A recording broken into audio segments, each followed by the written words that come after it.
Hey everybody, welcome back to Small and Talk Japan. On this show, we talk about all things Japan in English. My name is Mitch. I'm here with Josh. We got a great show for you today. We're going to talk about what happened in Shibuya. What happened in Shibuya? Nothing really. We're going to talk about how police are cracking down on dangerous cyclists. We're going to talk about how there's that a previous ferry that ran between Fukuoka and South Korea is now back in operation. We're going to talk about how the hero Kazu Tanaka's Did they do it? Did they do it? We'll find out. We're going to talk about a woman in Japan who was arrested for sending 413 texts to a man in 3 days and then threatening to stab him. That's a little too much for me. We're also going to talk about... We're also going to be talking about some muscle-bound caretakers. Woohoo! Some about how Tokyo is beginning to recognize same-sex partnerships. Mm-hmm. About an all-you-can-eat cookie cafe. I'm sure you want to go there. Yeah, no. And we've got some Ghibli news, including their new park in central Japan. All right, roll that intro. Okay, so I need to make a little memo because one of the news things that we're doing is not actually news; it's just a tweet, and I have to remember to do it. So here we go. Okay. Hey, Alex. There's Alex. There's Natsuki. I'm sorry. It's actually Alex's week. You got the dollar store version of Alex called Josh. Should I talk in a British accent the whole time? And just like go off the handle every now and then. Alex isn't with us today because he's really busy. What did he say to me? I'm really fucking busy, mate, is what he said. So that means he's... I mean, he's always busy. He's a busy guy. I think he's just being British. Whatever. Anyway, it's fine. We got Josh today. Josh in the studio. I'm gonna get you a t-shirt that says... It's gonna be the Daiso Alex. Yeah, I'm cool the with 100 that. yen version of Alex. Everybody loves Daiso. Anyway, so let's get to the stories today because today we've got some interesting news. So first, I want to talk about what happened in Korea with the crush. Over 150 people dead. I think some are still in critical condition on the Halloween event. Not really event, but the night out. And how that, that's affected, I think, people from all over the world. And so anybody who was affected by that, we express our deepest sympathy and condolences because that just sucks. That kind of stuff really does suck. I'm from Vegas where we had the biggest mass shooting in the United States there. And it was during a country music festival. So people go, they're expecting to have a great time. And when something like this happens, whether it be at the intentional, attack or be it just, bad planning and just people being confused about what to do, which is what happened in Seoul. It really does. It is, really a big tragedy, especially since a lot of the people that were deceased were actually young women. Because of the way that a crush works. Guys, if you don't understand what happens in a crowd crush, do yourself a favor, look it up. There's a couple of really good posts on Reddit that explain how to get out of one or how to avoid to be in a situation like that. As never know when it could possibly happen. But yeah, they do tend to affect young women more because of their smaller size and then inability to keep their chest inflated. And so, just everybody, be safe out there if you're in crowded areas. Well, let's talk first about how that actually affected what happened in Shibuya this year. So Shibuya this year went back to normal, mostly to normal. They had their, Halloween revelers and everybody was dressed up and all those other things. But because of what happened in Seoul, the police were out in even bigger force than normal, which was, good because it was basically uneventful. There was nothing major that happened. There was no major incidents that were reported. So the story is Halloween revelers fill Shibuya with security tight after Seoul crush. Halloween in Tokyo's famous Shibuya neighborhood felt like it had returned to its pre-pandemic peak on Monday as revelers, including foreign tourists, flocked to the popular entertainment district just days after the deadly crush marred a similar event in Seoul, Korea. Following the deaths of more than 150 people in the Halloween celebrations in Seoul, Tokyo police were a major presence in Shibuya's wide avenues and tight alleys. One of the most visual things that they did was they formed, how they have the scramble crossing. Yeah. The police formed like actual human barriers across the crosswalks and were instructing people to, get across quickly because, and keep moving. Don't pool. Officers and elevated platforms known as DJ police issued constant announcements, including informing the throngs of people below that the traffic lights were about to change and that they must not stop to capture images mid-transit. So for the most part, handled pretty well. Yeah, I watched a few live streams that people had like on YouTube, and it seemed like there were a lot of people, but it seemed very tame compared to previous years. And have you ever seen the YouTube channel? I think it's called like Konbini Confessions or something like that. No. It's a really wild channel, but it's basically this guy that like interviews really drunk people, and he like gets drunk himself. And like I think his most popular video was he was interviewing people during Halloween in Shibuya some previous year, maybe last year or the year before. Is this in Japanese? It's in Japanese, but there are English subtitles. Huh. I'll send it to you. But it's pretty entertaining, but pretty raunchy. But there's that TV show that like follows drunk people home. They like, it's like, hey, you want to ride home? We'll give you like, we'll drive you home if you let us into your house and like interview you and film inside your house. Yeah, really. Yeah, it comes on like 1 o'clock in the morning on TV here. It's great because the only people that say okay to that are insane people. Because like, I mean, if some camera guy in a car was like, hey, I'll take your drunk ass home, but you got to let me in and then like let me film the inside of your house, I'd be like, fuck that. Yeah, that sounds like a serial killer. Yeah, but no, they have like their own like the decals and everything on their car, so that you know it's legit. But just I don't want my house to be aired on TV, especially if I'm already wasted. That's true. I mean, like if you're wasted though, then like you might be more willing. Yeah, but I think at that point I'd probably be like, I don't know, no. But then every now and then they get like a Kabukido girl or something, and you're just like they get really deep sometimes. You're just like, oh my god, this is heavy. I never thought about anything. And then sometimes you get really weird people who have like nothing in their house. They just go home and they have like a towel. A towel, and they sleep on the towel. Yeah, you're like, what? How do you live? Like, what's going on with you? But yeah, it's a great TV show. But I'll check out that YouTube channel. That sounds fun. Ferry service between Japan, South Korea, so back to South Korea, resumes after a halt due to COVID. A ferry service connecting Fukuoka to Korea's Busan, which I've never been to, becoming the first regular international sea route Japan has restarted since suspending ship passenger arrivals due to the coronavirus pandemic. Which is weird because it's run by JR Kyushu Jet Ferry Incorporated. So that stands for Japan Rail Kyushu Jet Ferry. So they have rail, jet, and ferry. They got all in the name. The land, the sky, and the sea. So just taking over, man. Whatever. Okay, so the newly built high-speed ship called the Queen Beetle. Queen Beetle. Because of course it is. Interesting name. Which can also, oh my God, I just thought of something. Sorry, can we just, okay, whatever. It started up again. It started up again, so you can go to Busan and Fukuoka if you want to. Does it say how much it is? It's $106. I have something to talk about. Okay. I completely fucking forgot about this. Something completely random happened to me and I don't know how to express this. Okay. So as you guys know, I'm a big Godzilla fan. Love Godzilla. Okay, Showa Godzilla, not that American CG bullshit, but like the Showa Godzilla, the real man stuff, in the suit, real stuff, right? Stomping around. Okay, so I'm sitting there. I forgot I was managing like one of our YouTube channels, and it's like, here's a recommended video for you, and I was like, oh, what is? And it's like Godzilla. I'm like, I've never gotten a recommended video from Godzilla before. And I click on it, and it's like this incredibly well done. It kind of seems like a fan film, but it's still pretty well done. Like a Godzilla versus some Gigan army CG film. Okay. And I'm like this is really well done for being like a fan film. Yeah. But then I look at the channel name and it's like official Godzilla like channel. And I'm like, this sounds really unofficial to me, right? Yeah. I click on it and I was like, okay, so not only does it have like this really polished for like a fan film, it also has these other commercials for like their other films.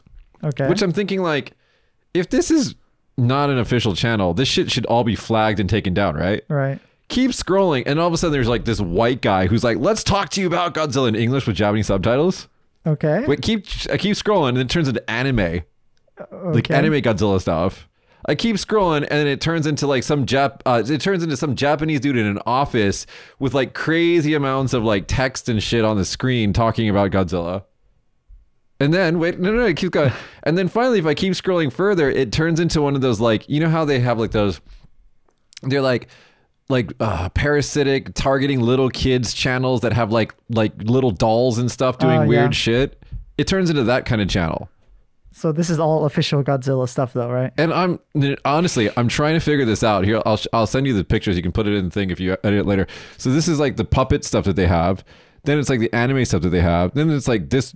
Who the fuck is this dude? And then there's like, look at this. Oh my gosh! Look at this. What the fuck is this? And then they've got this like really fucking polished CG thing. And I'm like, I can't figure out if this is legit or not. Okay, I just cannot figure it out. And I'm just like looking at it, and I'm like, I linked it to one of our friends, Carl. Oh, and it also has this. Look, this here we go. What's going on here? So there's some kind of green character next to a dude who's slightly buff man who's wearing like a I think he's Speedo. like that Son Demo Kanke Nai guy. Oh, I yeah, think that's Japanese who it is. comedian. Yeah. And anyway, I'm just looking at this, and I'm just like, like what's going on here? Anyone? Anyway, I researched it. It turns out it's the legitimate Godzilla channel. What? It's legitimate. It's all the fucking all over the place.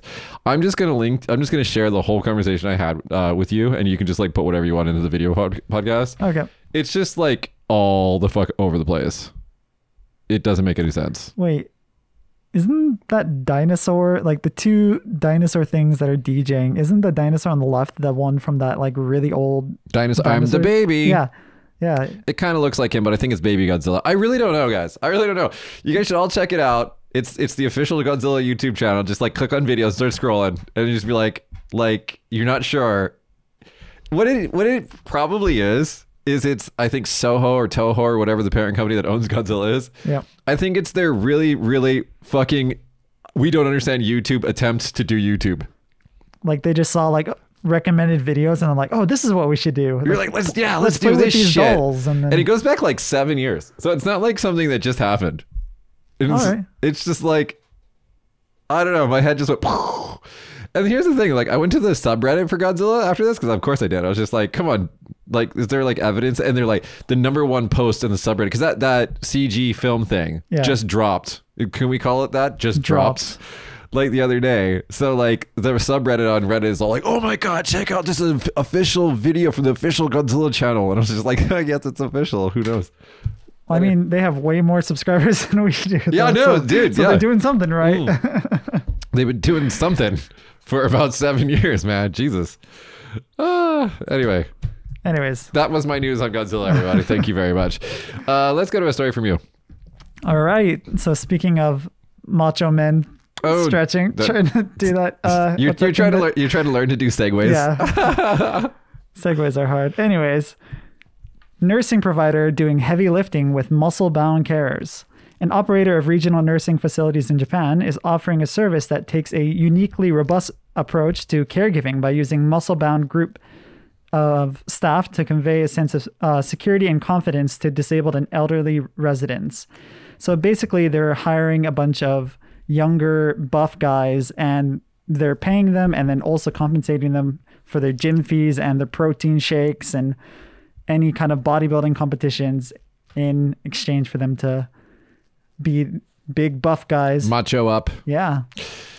I mean, it is a hard job though, like taking care of like elderly people, and if they can't stand and stuff like that, it makes sense. I'm so I don't know what to say about this. So here's the thing.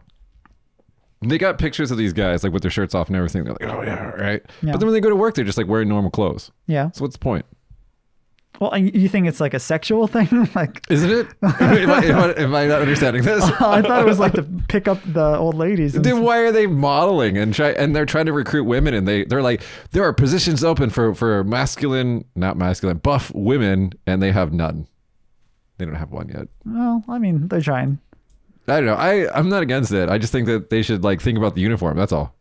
Make it a little bit more Chip and Dale. No, I was thinking more like an Under Armour like stretch top. You know, Yeah. kind of like show off the ab lines a little bit. You know, Okay. Yeah. why? Why not? I mean, it would probably increase some sales. It might increase like blood pressure in the older people. That might not be a good thing. That might not be a good thing. Focus. Tokyo police get strict on dangerous cycling as accidents soar. This is actually a serious news story. I'm not kidding about this. I made a decision when was it? 2 days ago? No, yesterday. I was gonna cycle a hard disk on to like across a couple major streets to a production company, and decided to take it by car today because recently it's just been really dangerous. I feel it's been dangerous to cycle around on the streets because of the increased traffic, especially due to like Uber and shit like that. Those guys are assholes. They really are. They just fly out of there. Yeah, no, they just do whatever they want. They don't look. Yeah. And so anyway, amid concerns over increasing traffic violations by Tokyo's growing cyclist population, the Metropolitan Police Department has introduced harsher punishments on 4 bicycle infractions. Under the stricter regulations the police adopted in late October, riders are more likely to be issued traffic tickets instead of warnings if caught ignoring traffic laws, failing to make temporary stops at specified points, riding against traffic, or cycling fast on sidewalks. Now, I'm not going to say that I'm not guilty of these things. But yeah, I mean, cycling in Japan, at least in Kagoshima, is rough. It's not safe. Yeah, like they have, for the most part, most places in Kagoshima, they have a bike lane that like is really small and then suddenly disappears, or it's a part of the sidewalk and people are always on the bike part and it's hard to like cycle through. There's a YouTube channel that I mentioned before called Not Just Bikes. And he's got so many videos because he's like a dude who lived in Canada, then Texas, or somewhere, and then he moved to the Netherlands. And he's like, bicycle lifestyle is just great. And I agree. I actually hate driving a car. I tell you this all the time. Every time I'm driving, I'm like, I fucking hate driving. I used to love driving when I was back in America, but like that's because America was where I was such a car-centric, car-cultured place that it was just easy to always drive everywhere. But then you get to Japan, and it's just kind of like this. It's like both. You can have a completely pedestrian lifestyle. And I don't mean that in like the interpreted meaning of the word pedestrian as like average. I mean like... You mean like you can walk everywhere. Or take public transportation. Right. And like, if you think about just how many lives that saves every year, walking is healthy. Yeah. Right. And so that's why you see a lot of people in pedestrian societies, they're just thinner. And then also car accidents. Trains in Japan rarely, if ever, get into any sort of accidents. Right. I mean, how many people die on the roads every single year in car-centric countries like America, Canada, and things like that? So just all of that it's a great place to not drive. And then so every now and then I have to drive for like work or something, and I'm like fucking pissed the entire time. I hate driving. Anyway, in 2021, police nationwide reported 21,906 cases of illegal cycling on 359 bicycle accident deaths. Wow. Over 75% of the cases involved fatalities. Rules were broken, including ignoring traffic lights. Now, this is the heavy part of the story. So here we go. In addition to conventional bicycles, sales of power-assisted bicycles like you have also surged. Which, by the way, your bicycle is dangerous as fuck. It is, yeah. Like, you barely... when you're on the stop position and you barely tap on the pedal, you just jet forward. I mean, I have like a road bike. Like it's made to go really fast on the road, but it's completely manual. Yeah. So if I just like lightly pedal, I just lightly do a little bit, you know, you're like just very little between 0 and go with you. Yeah. Right? Yeah. Yeah.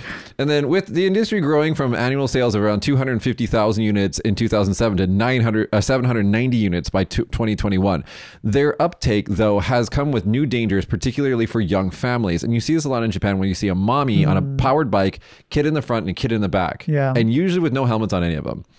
In Osaka Prefecture alone, between January and the end of June, 48 preschool-aged children were caught up in bicycle accidents, with 28 of them passengers on power-assisted bicycles. In April, a mother riding one of the bicycles with seating for her 2 children crashed, causing her 3-year-old son, who was sitting in the front seat, to be ejected onto a road where he was struck and killed by a truck. Oh my God. So we always think about like, oh, I'm on a bicycle, I can see everything. Cars really can't see that much. Yeah, actually, just today on my way to work, I almost got hit by a car because they didn't see me. Like I had the right of way and they almost hit me. Yeah, having right of way doesn't mean shit if they right into you and kill you. Okay. Like, I can't go to court if I'm dead. No, you can't. You know, when we were kids, we used to say the stupidest shit. We'd like walk across the street with confidence, be like, "Oh, if somebody hits me, I'm going to sue them." Like that fucking means anything. Yeah. Like, what the fuck does that mean? If you're dead, little kid, you're not coming back to sue anybody. That's true. Anyway, you guys be careful out there, seriously. And one of my big things is I don't think I'm going to ride my bicycle during like rush hour nighttime. Yeah. Actually, if you guys have seen Norm's channel, Tokyo Lens, he actually has a video on his main channel about one of his. He got into an accident. Yeah, he got into an accident, so it can be serious. Yeah. All right, next question. Well, Yeah. I was just gonna try to segue. Damn, you ruined it. Go, you ruined my segue. Go. I was gonna say, well, Tokyo is getting stricter on bike laws. They are easing things up on same-sex partnerships. See how much? No, wait. You gotta wait. Wait until I do this one Oh, first. damn it! then. I finally had a segue. Okay. All right, nice. But then come back to me. All right. All right. But before we get to the good news, let's get to the not bad news, but let's get to the. Here we go. Nearly half of LGBTQ teens in Japan have considered suicide, survey says. Nearly half of the LGBTQ teenagers in Japan considered suicide in the past year at 48%, 3.8 times higher than the overall figure for their age group, results from a recent survey showed. The survey conducted by Rebit, a non-profit organization that supports LGBTQ youth, also showed 14% of teenagers surveyed had attempted to take their own lives. The survey conducted in September received valid responses from some 2,600 people by the ages of 12 to 34, with the results highlighting that although social awareness of LGBTQ issues is increasing, many of those going through puberty cannot go to their parents or teachers for guidance and are left without the appropriate support. And I totally understand this. This is an ongoing problem, because when you're if you're 12, right, and you're hitting puberty for the first time, right? Well, for the only time, right? Yeah, not the third time. It's like you're just getting into puberty, right? It's hormonally just like a completely confusing time. Yeah. And it is completely natural to be attracted to the same sex temporarily during pubescence and during puberty. And then as your hormones balance out, sometimes that'll just kind of like, figure itself out. So that none of that is to be ashamed of. None of that is a problem. But the thing is like kids, they don't know how to talk to their parents about that. And in Japan, where a lot of the older generation still sees like gay and lesbians as being like, oh, it's just a phase. Why don't you just settle down and get married and have some kids? You know what I mean? Yeah. I mean, I've heard plenty of like reports about men who were closeted gay and then had a wife and children. And no, that's the whole world, man. Yeah, but like I've seen those kind of articles more often in Japan. Yeah. Well, especially recently, right? Yeah. And so anyway, so coming out, you're getting more movies. Him, I think I think I mentioned this movie before. I think it's on Netflix. It's called Him. Really good movie. The major actor, the main star is hot. Him. There you go. Let me double check this. Not a. Anyway, so yeah, I mean, like with the maybe it's not him, maybe it's his. I stopped watching Dance Sururu or whatever it's called. Unfortunately, it's called His. It's on Netflix, and it's a really sweet movie. If you guys haven't seen it, I think it has English subtitles. Yeah, I think it has English subtitles. If it's on Netflix, it has English subtitles. Yeah, right? probably. Yeah. Anyway, it's a really cute movie. But anyway, so I can completely see that, especially in Japan where, suicide rates are apparently not as high as the United States. Apparently, we're winning on that one. They're still higher than most developed countries, and so the children not having a support for that is kind of an issue. Yeah, I find it kind of weird too that like I don't know how to phrase this, but like Japan, especially Japanese kids, boys, they're very touchy with each other, right? They're what is it, kancho? Like they have a joke where they put their fingers at the butt. And I think the reason why that's weird is because we were raised with a Puritan culture. And I think that in other cultures, especially in Asian cultures and stuff like that, that kind of like touchy-feeliness isn't seen as like a sinful thing. They don't have that kind of basis. Well, that's the reason why I find it kind of weird that like they don't consider that like a weird sinful thing, but then like when it comes to like same-sex partnership, then they get like very divided about it. It's not that I don't know anybody in my circles that actively discriminate against gay people like some really, we're red Americans, Yeah, that's true. But what they do is they go, I don't get it. So they're just like, it doesn't make sense to me. Like if they're a dude, they're like, I like girls and I don't get it. And so that, that's fine. I see. But like, if it's like, if you're telling your mom, I think these days, if you're like 12 and you tell mom, hey mom, I think that I might be gay. I think mom would be like, okay, probably like maybe 90+% of the time in Japan. I don't know what that would be like. I think that really depends on where you are in America. I think if you're in California, it's probably okay. I think if you're in Wisconsin, yeah. But you said mom, but I also wonder like about dad. Like how does dad respond to that situation in Japan? That's weird because dads, this because you have a father-in-law now, but like dads are like super hands-off with so many things, especially with their sons. Like dads are really hands-on with the daughter. Not hands-on, I shouldn't say, but they're like strict. That sounds a little weird. But I mean, strict with the daughters. They're like, they're really into like who the daughter's with up until the point that they get married, right? Yeah. But like they're completely absent. This is the stereotype, but they're completely absent from the daughter's life until she comes home with the boyfriend. And then when she comes home with the boyfriend, that's the one that she wants to marry. Yeah. Usually. That's a stereotype. And then that's when the dad has to make a decision. Is this bad okay for you or not? But for the most part, I think that like if a boy comes home with a girl, dad's like, whatever. Yeah. Have kids. Yeah. So I think if there's any opposition to like LGBTQ stuff in Japan, it's probably two layers. One, uniforms is a big thing. That's actually part of the story that I didn't write or read, but uniforms, because they're so, what is the word? They're so set, not they, but the people that are set on uniforms, like they're very clean categories of uniforms. And so you start running into problems if you're like born female, but you identify as a more masculine person, or maybe you're non-binary and you want to wear pants, short hairstyle, and no makeup. And you work at a department store. Then they're like, no, you can't do that because you're a girl. That's when this starts to become a problem. So it's usually not so much like, it's hard to explain. You know what I mean, though? But the discrimination, if it is there, it's coming from a different place than we would normally see in like Christian-based countries. Now that you say it like that, I agree. It's more like they like a lot of, especially older Japanese men, don't want to change their ways. Yeah, it's more about like not wanting to change what's already set in place and considered a normal, more than like them being like so against it, like they hate the person or something. I have a gay friend. His father suggested that he just gets married and then goes be gay in secret.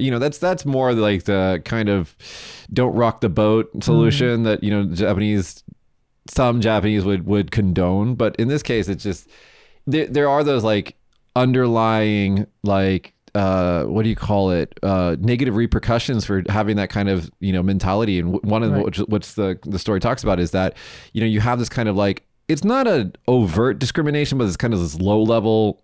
Like they assume that you're going to repress your true self kind of thing. Yeah.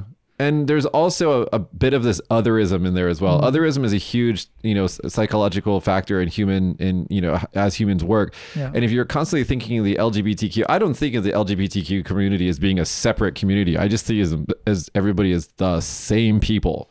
And so like when people are like, oh, well, I'm straight. I'm like, well, congrats. You've made a wall for yourself. You go live in your little walled garden there. And I also believe that most people are not straight or gay. They're just on a spectrum, but whatever. And so like, I don't know. I think that the whole otherism thing, I think the whole, having to come out and confess yourself to your parents is also stupid. I think if your parents are astute and they're paying attention, they'll probably figure it out. Yeah. For the most part. And if they don't care, then just who cares? Yeah. But I don't really know any gay guys that are like in Japan that are like tight with their dads. I don't really think that I've had a good example of that yet. What about in America? Like, I don't know many gay people. So, okay, it depends on the generation, right? My generation was the closeted generation that wanted to come out, right? And so all of my gay friends started coming out. Well, they came out to us, to like to their childhood friends when they were young, but they didn't come out to their parents until like well into their like, like 15 years into counseling, like I do have a couple of gay friends in Hawaii, but like now that I think about it, they were like openly gay about it. Yeah, and so I'm your like, generation, you know, because generations before my generation, up to around a little bit after my generation, you know, they marched on Congress, they fought for their rights, you know, they did all the hard work, and so it's not over yet. Yeah. But you know, if you're a kid in America, especially in you know the non, let's call it preachy states, Yes. then like it's not that hard to be yourself, but you know, and good, you know, and marriage, hopefully that doesn't change with the Supreme Court. Marriage, Yeah. you know, is legal, and so that's being normalized, and you see gay characters in TV all the time, and you know, I don't like it when they get pushy. Yeah, like if it's like just an obvious thing, like, yeah, this is this character, that's how it is, I don't care. But when it becomes like their entire personality, Right. then it gets a little annoying. It can be done well. Okay. It's like, you know, if you go back to the sitcoms in like the 80s, they'd be like, it's the ethnic character. Yeah. It's like the whole white cast and the one ethnic character. And it's just like, I see what you're doing here. But like, if the gay or lesbian or whatever character is just a character who also happens to be, you know, identify sexually differently, whatever. Yeah, if like they have an episode where like they bring their partners with them and like The Expanse does this really, really well. If you watch The Expanse, if you're into sci-fi, they have all sorts of different characters now because it's based on a book series that's really, really good. But like all the characters in there, there's, you know, they have like what is it called when you have multiple partners? Oh, polyamorous. That's what it's called. They have a polyamorous, you know, character in there. They have, you know, lesbians. They have everything, and it doesn't seem forced. Yeah. It's just like, oh, that's how it is. Yeah, it's like these are the characters. This is the world, you know, and it's just like, it's so smooth. If that's the case, there's no problem. But when you're just like, look, everybody, we've got the gay character. Yeah. It's just like, okay, well, you guys are really, really good writers. Yeah. Luca, I think is the name of that Pixar movie. Oh, yeah, Luca. That is such a gay story. If you guys haven't figured it out yet, it's a little gay love story. If you haven't, you know, pay attention, watch it again. Yeah, that was a good movie. It's a really cute movie. I like that movie. Yeah. Also, but there's a couple gay movie tropes. I don't know why we're talking about this, but there's a couple gay movie tropes that if you Google it, one is kill the queer. So like Brokeback Mountain, for example, anytime that you had before, like Boys Don't Cry, whenever you had like this LGBTQ character in a movie before, they'd always have to die. Like this has changed now, but this is a trope from before. And another one is that if there is a gay character, if there are gay characters, and there's like an evil woman that's like there to like sabotage the relationship, which kind of happens in the Pixar movie a little bit. Spoilers in case you haven't seen it. Yeah, anyway. Anyways. Now let's go to the good news. So Tokyo government begins recognizing same-sex partnerships. I feel like this news has been kind of like floating around a lot recently. It's there because they're doing these little baby steps. It's like how they open the country. You know how it took them like 19 weeks to figure out to press the open button. Yeah, it's like that. But yeah, anyways, it says that Japan does not legally recognize same-sex marriage, but couples who obtain a certificate under the so-called Tokyo Partnership Oath system will be able to, for instance, apply for housing and include their children's name on partnership certificates. So they gain some of the benefits, but they separate but equal kind of situation. I mean, they have a water fountain. Yeah. It's there. Yeah. It's just a different one. Just a different one. No, I mean, it's a step in the right direction. Yeah. And I think that as that becomes more and more available, you'll see more and more policies change. You'll see, you know, like having the union, like the same-sex union is, I guess, what that would be. They'll be able to share, you know, bank accounts, stuff like that, residencies. And as that starts to develop, then the hurdles to the marriage thing just goes away. Yeah. And I think that it's going to eventually happen. Again, I don't think that the non-existence of gay marriage in Japan, I don't think it's because of any sort of like morality or like religious based stuff. I think it's just that the government doesn't want to, they think it's kind of like mendokusai one. And I also think that there's this kind of like a little bit of the government, old men who run the government, concern that if we do move into that future, that like birth rates will go even further down, which shit. sorry. Sorry. I mean, like, it's not, it's, I don't know. I don't think it's our duty to make children if we don't want children. Yeah, that's true. And, and forever growth forever is a stupid way of running a country and an economy. So maybe we should think about this. Anyway, good news. I got good news to follow your good news. Okay. Hirokazu Tanaka's. Did they do it? Last week we talked about how they were going to meet up and try to make the largest meetup of the same name people in the world. What do you think? Well, I assume that since we're talking about it, that they probably did it. 178 strong group of people, all called Hirokazu Tanaka, broke the Guinness World Record for the largest gathering of people with the same first and last name after they came together in Tokyo on Saturday. The Tanaka Hirokazu Association organized a successful attempt in the Shibuya Award. Everything's happening in Shibuya, which saw them outdo the 2005 record set by 164 people called Martha Stewart, who were brought together by the famous American businesswoman of the same name. Good job, guys. I've never met anybody named, what was his name? Hirokazu or whatever. I've never met anyone named Hirokazu. Yeah, you have. Have I? Yeah, I'll tell you after the show. Oh, I guess since in Japan, like we often go by the last name. Yeah. So maybe I just haven't realized. Yeah, there is a person named Hirokazu that you know. But anyway, that's cool. Good job, guys. Yeah, you did it. 120 something million people in the country. I mean, they could probably find a few. I met a Mitchell the other day. You said Mitchell the other day, random white guy in a bar. Like I walk into the bar and there's like a random white guy there, which is unusual where we live. And I was just like, what's up, dude? What's your name? He's like, my name is Mitch. I'm like, holy shit, my name is Mitch. I'm like, how old are you? We're the same age. Was his last name Stapleton? Were you talking to a mirror? Was it just you? Actually remember that far. Oh. Because I got kind of drunk after that. Okay. Yeah. I don't think it was actually. So I don't think that's why I didn't remember it. Okay, you need to go to your stories. All right. Japan has awesome all-you-can-eat cookie cafe. So, Mitch, you love sweets. So I know there are so many of these kinds of places in Japan, like dessert cafes and stuff like that, where usually they have like dozens of different like cakes and pies and all these things that you love. I feel sick just listening to this. Gross. I've been to one before and it was pretty disgusting. How can you eat so much sugar without feeling sick afterwards? No, I went once with a girlfriend when I lived in Tokyo, and different girlfriend. Sorry, wife. Yeah, well, it was a while ago. But anyways, what's her name? Was she cute? Tell me about her. Let's just dig a hole for you. So anyways. Unlike the other all-you-can-eat restaurant plans, Aunt Stella's is so reasonably priced that you don't have to scarf down so many cookies to get your money's worth.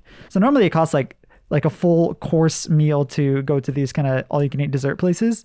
But here it's 60 minutes for unlimited cookies for 1,000 yen. And your choice of drink, which can be coffee, tea, milk, or orange juice.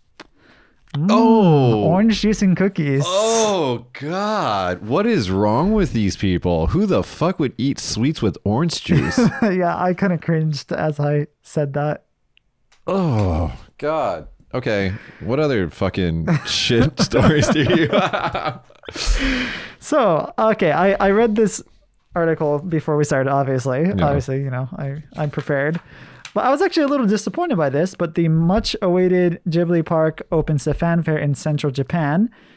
So we talked about it before. There's a big theme park and stuff like that. And Ghibli opened was making a theme park for the last 25 years? Yeah, it's taken forever.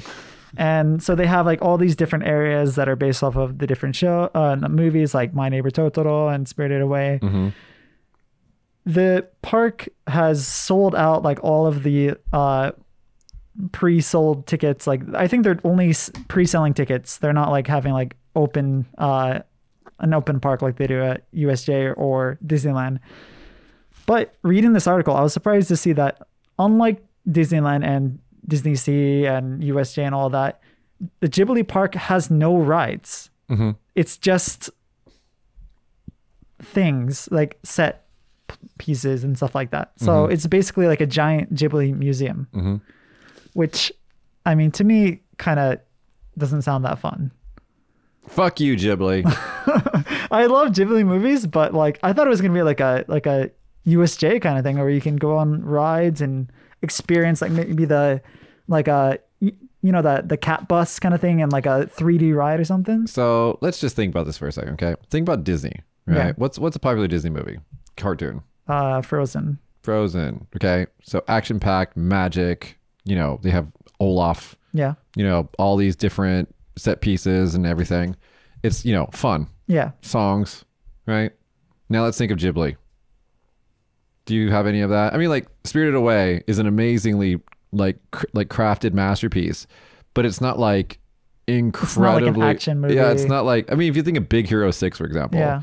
like superhero stuff, right? And then you look at Ghibli, you're like, well, it's more toned down, more mature, more, you know, introspective. Yeah, I guess a big part of what makes Ghibli films enjoyable, is just the magical world that's there. Right. So I guess that's what they're manifesting in So this yeah, theme park. I think that it's not a theme. It's more of like a theme park. It's more like I see it as like an artistic installation piece. And so you go there to experience the art of Ghibli, not necessarily you go there to you know, thrill seek. Is I think what they were going for. We'll see if this is like economically feasible. Yeah. But I think that as a you know, what do you call it? As a concept, I'm not against it. Yeah, like, but I feel like it's going to be one of those places where you go to once and you're going to be like, that was cool, but Wait. I'm not going to want to go again. Disneyland is different than that? Yeah. Oh. I had for USJ and Disneyland, I had a year pass when I lived in respective prefectures, and I went a bunch of times. I've never been to USJ. I don't even they have like what, one quarter size Hogwarts or something. Well, that's kind of the cool thing about USJ, is that they are constantly expanding. So they just came out with Mario World. So they have like a bunch of different new rides and stuff like that. No, I can see that, but like, I don't know. I think the Ghibli thing, it depends on how they do it. If they do it really, really well, and you can actually like immerse yourself in that world, that would be really cool. But yeah, I don't know. What kind of Ghibli rides would there be? Riding the cat bus. Yeah, I guess. That has been done by various preschools all through the country. That's and true. It's always terrifying. It's always fucking terrifying. Yeah, I don't know. But I mean, it'd be cool if they like maybe make it, like you said, actually immersive, where you can like maybe join the scenes or something like that. yeah, I don't know. We'll see. I mean, I'd probably like to go someday. I'll probably end up going to it and see. And then we'll talk about it on the show if you should go or not. All right, let me do my two stories, and you have the final story, which it seems a little off, but just it'll be fine. Okay. So here we go. Woman in Japan arrested for allegedly sending 413 texts to a man in 3 days, and then threatening to stab him. Which, by the way, is not a fucking joke. There's like that OnlyFans lady girl who like killed her boyfriend. What? I didn't know about Yeah, that. dude. Like, people think, oh, you know, the woman's it's funny. No, dude. Like, violence against people, like even regardless of gender, is a serious thing. To you know, it's serious. A woman in Fukuoka Prefecture has been arrested on suspicion of stalking after she. By the way, victim. I'm not gonna call myself a victim, but I have been stalked before by a couple girls. It's scary. Like, dude, like it's weird. Has been arrested on suspicion of stalking after she allegedly sent more than 400 texts over 3 days to a man she liked, and then later threatened to stab him. I'm not going to read her name. Is accused of sending 413 texts to the cell phone of a 29-year-old man in the prefecture between October 8th and 10th, including one saying, "Please give me a reply. Just one word is fine." She also reportedly called his workplace on the morning of October 28th and said, "I'll stab you." Yeah, it sounds funny. It was fucked up, man. The suspect has apparently admitted to the allegations and was quoted as telling the police, "I liked him." Past tense. Not anymore. So according to the government, she's a part-time employee at a city library. She apparently first met the man, a real estate company employee, in September. They were not in a relationship. The police station had warned her, I'm not gonna say her name, to stop sending the man texts after he contacted them. So 413 in 3 days. Yeah, it's more than 100 a day. That's a lot of text messages. What's the limit?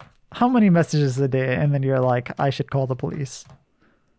Oh wow, police. Well, if I'm just like having a back and forth and it's fun, whatever. But if it's like I'm ignoring the person, Yeah. I'd go to like maybe, I don't know, if they just kept sending me text messages, I'd just probably just take my phone to the police station and be like, hey, check this out, guys. Yeah, because like even sending a second text message after they haven't replied is kind of to me like, oh, cringe. Like, yeah, like I don't want to double send. Send. But like she's on over 400. It's like, take a hint, man. No, I think that what happens is this woman's not that old. She's like, I think 28. I think what happens sometimes is that, you know, with some of these people, especially people who have like, you know, stalking of celebrities and stuff like that they don't understand boundaries is really what it comes down to. It comes down to some sort of mental thing where they do not understand a boundary. Or some people actually believe because they see a famous person on their television or on their phone that they have like a personal relationship with this individual. Parasocial relations. Right. And so it honestly just comes down to a psychological disorder that can sometimes be very dangerous. And so like if we take our normal, you know, thinking and our normal feelings and try to judge that type of person, it's kind of difficult. I mean, that's the truth of the matter is, but motherfucker, that's crazy. If I got that many texts, I would change my phone number. I'd be like, hey guys, I would be pretty new phone afraid. Number. Like, I'm surprised you made it 3 days. Like I would have after 1 day. If you're in Japan and somebody's actually doing this to you, you can get numbers blocked from your phone. Just FYI. So.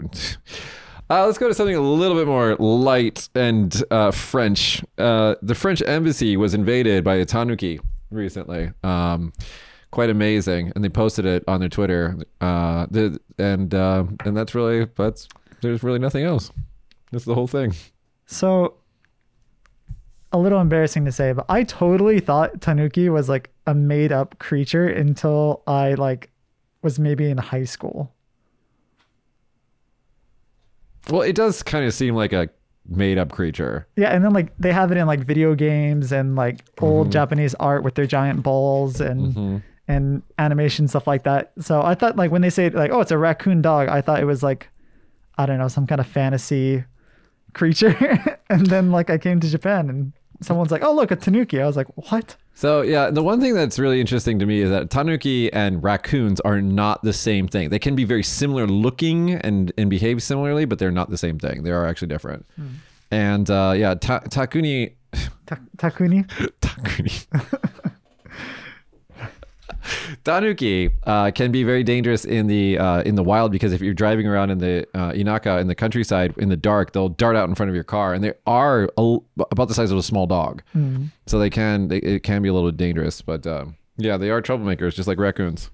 Any YouTube video with a raccoon, I'll watch it. I love those fucking things. Like because they try to wash their food. Have you seen the one where they try to wash the cotton candy and it disappears? Yeah, it's so sad. Because they have their little hands look like human hands, right? So they just look like little robbers. Yeah. There's this one video of this raccoon that like ate through its way into the kitchen of another dude's like a dude's house, and he's like in the cupboard just like eating through all of his food and everything.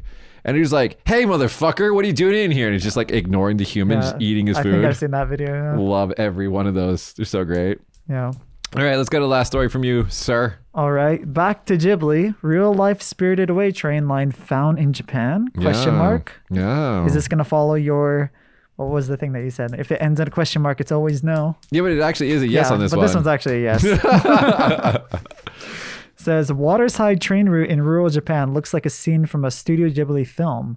There are many times in Japan where we have to stop and pinch ourselves to see if we've stepped into an anime film. Have you ever stopped and pinched yourself because you thought you were in an anime film? No. There are some very, very, very beautiful, picturesque places in Japan. Though. No. There are, but I don't know. I guess I'm not that into anime to confuse the two. Yeah.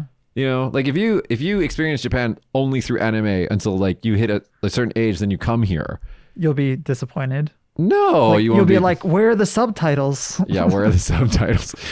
No, some people really learn fucking beta Japanese from watching anime. Like it is a thing. But anyway, I was never not into anime or manga, so I don't know. Huh. I experienced real Japan before I think I really watched any of that shit. So sorry. I like anime. But anyways, but so we have some really nice pictures. I'll put them into the YouTube podcast of a Twitter user at dropframe108 was able to get some really beautiful photos of Japan's northern island of Hokkaido. Yeah. With this train line. Yeah, I think it's like only certain times of the year that it looks like the Studio Ghibli train, but yeah. Yeah, I don't know. Like a lot of the scenes that you see in Miyazaki's work are from his experiences in real life. Like he takes in an experience, puts it into his artwork. So, yeah, I believe it. Yeah. I mean, dude, Princess Mononoke was Yakushima. Right. Yeah. He went there and he's like, I'm gonna make a movie about this, and it's one of their best movies. Where's like a really picturesque, beautiful place in Japan that you would like to visit? Oh, there's a lot. One is I'd actually like to go to Hokkaido during the summer and see the flower fields. Oh yeah, I've been there. Which I haven't done yet. I haven't done it yet. Another one that I'd like to do is the emerald green oceans of Yoron. Oh, which I've been to all the island, not all, most of the islands in Kagoshima. I haven't been to Yoron yet because it hasn't been on my list. But I would like to go see that.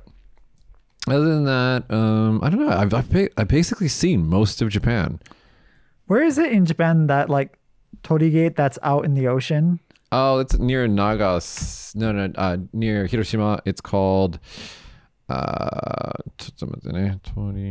Yeah, I always see pictures of that, like especially when I'm going for stock photos and stuff like that of Japan. That one always comes up, and that one. Yeah, it looks really cool. Itsukushima Shrine, and it is in. Where are you? Yeah, I've actually been here. I know where it is on the map. Anthony. Best known for its blah blah blah blah blah. It's Hiroshima Prefecture. Like I said, yeah, it's really good. I mean, it. But the thing about the thing about this, okay, is that one, the tide does affect the way it looks, right? And two. Well, when I went, it was like peak foreign tourist time, so like locusts, you know. So that's probably not going to happen ever again, hopefully. So it's probably a much better experience now. Yeah, I would like to go there. But it does depend on the tide. Like remember when we went to Amami Oshima and they had the Heart Rock? Yeah. And it's like, well, if you come during this 5-minute period, that's like at 5 a.m. or you'll be able to see it. Yeah, we flew our drone over it and then we had to like draw a line. Yeah, because you couldn't see it. And then we're like, well, we can just go really early in the morning. They're like, no, because of the habu, they'll be out at that time. They'll bite you and you'll die. We're like the venomous snakes that are out there. You're like, huh? That's a good point. Let's avoid that. Yeah. Anyway, guys, that's been our show today. We are dropping our shows a day or two earlier than we have been in the past. Tell us what you guys think about that. Also, comment, have you ever been stalked before? Have you ever sent 413 text messages to one of your friends or loved ones or crushes? And also comment where in Japan you would most like to see. Also, would you go to the Studio Ghibli theme park museum, even though it doesn't have any rides? And also check out that Godzilla YouTube channel because it's ridiculous. And also check out the Konbini Confessions guy because it's one of those shows where like you're like, oh god, why am I watching this? But you can't stop. Links to all of our news articles will be in the description along with a link to our Patreon account if you guys want to check us out. We'll see you guys next week. Bye, everybody. Bye.